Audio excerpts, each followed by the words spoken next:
Good morning, everyone. Today, the name of God we are going to learn about is El Shaddai. El in Hebrew we know means God or mighty one. Shaddai means overpowerer or almighty. Now, why is it important for us to know this name? What is the relevance for us?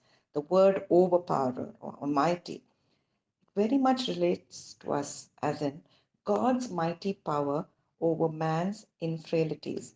God's mighty power, as in a God who put the stars and the galaxies in its place and created the entire universe over man's shortcomings and infirmities.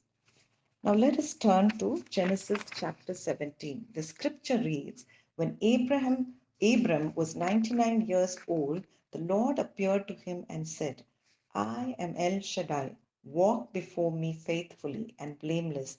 Then I will make my covenant between me and you will greatly increase in numbers, and you will be the father of nations.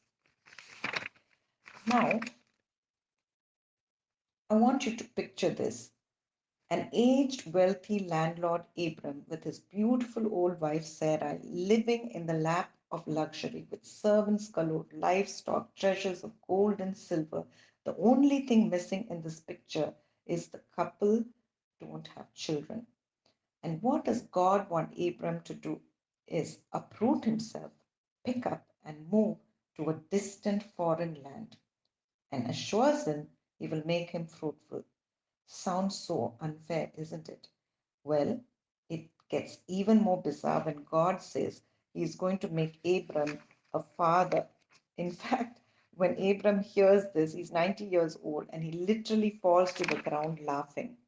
But God wasn't joking when he tells Abraham he will not just be a father, but he goes even a step further when he changes his name from Abraham, high father, to Abraham, father of a multitude, Sarah, meaning princess, to Sarah, um, to calling him mother of nations. Now let's hit the pause button on Abram's story and fast forward to our lives now. Is God drawing you out of your comfort zone today? Is this something you've been waiting on desperately, and you are losing your patience over it? Are things not going as per plan and you're feeling so frustrated? So, welcome to our story. Well, El Shaddai's power was sufficient then to fulfill all his promises and plans, as it is sufficient to take care of our situations today. Now, let's rewind back to Abraham's story, where there's much more drama to come. One, on the way to Canaan, when Abraham is moving literally lock, stock, and barrel, and in his case, lock, stock, and livestock, we should say, and barrel, he encounters Pharaoh, and his wife is forcibly taken by Pharaoh, and he has to go and retrieve her back. He is also attacked by four kings and their kingdoms. Imagine in this old, frail figure, you know, trying to combat all this and to fight before he gets to Canaan, where God had promised to take him. Well, the word um, Shaddai in Hebrew means mountain. Well, we see a God who is strong like the mountain, rising and standing tall, fighting for Abraham, proving our weaknesses and frailties don't matter at all. On the other hand, the word shad in Hebrew means breast, like a mother's breast, where a restless, screaming child comes to rest. On one hand, we have this larger than life superhero battling for us kind of God. And on the other hand, we have this tender hearted, gentle God who understands us, who draws us close to Him when we're going through tough times and reaches out to us when we go through the lows in our life. You know, I have this image of a gentle giant in my head. Before we conclude, we are looking at two leading roles in our story today. One part played by God, El Shaddai, and there's the other important part played by Abraham. Remember, God asked Abraham to walk before him faithfully and blameless, and he does. Abraham had every reason not to do what God wanted him to do, and really would have been completely justified. But when God says leave, Abraham just does that. He leaves, even in his ripe old age.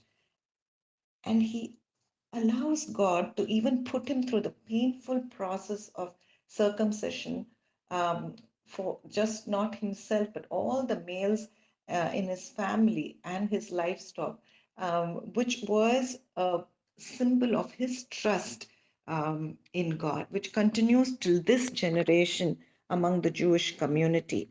It was a painful process. So, what are we to do when things are not going our way? Our role, like Abraham, is to trust El Shaddai and act on it. Like Abraham did, however hard or painful it was to do, he did not sink himself in bitterness, anger, resentment, fear, or apprehension. And now, how we react and handle is not just there for all the world to see, but is the proof of how we have grown in our relationship with God. Only when we have a relationship with Him, we can learn to trust Him. Sometimes we don't get to see everything and receive all the answers we are looking for. Abraham never got to see his family become or grow into a nation. But that didn't mean God didn't keep his promise. Well, the nation of Israel is a proof that he is a covenant keeping, a promise keeping God. Amy Grant's song, El Shaddai, rings true to this day. Age to age, you are the same by the power of your name. Well, I'll substitute me and you in this song. Age to age, you are the same, from Abraham to me, by the power of your name. May El Shaddai reign real in our lives. When we go through the troubled waters, when we go through trials, may we not focus on them, but set our eyes and rest our eyes on El Shaddai. God bless you.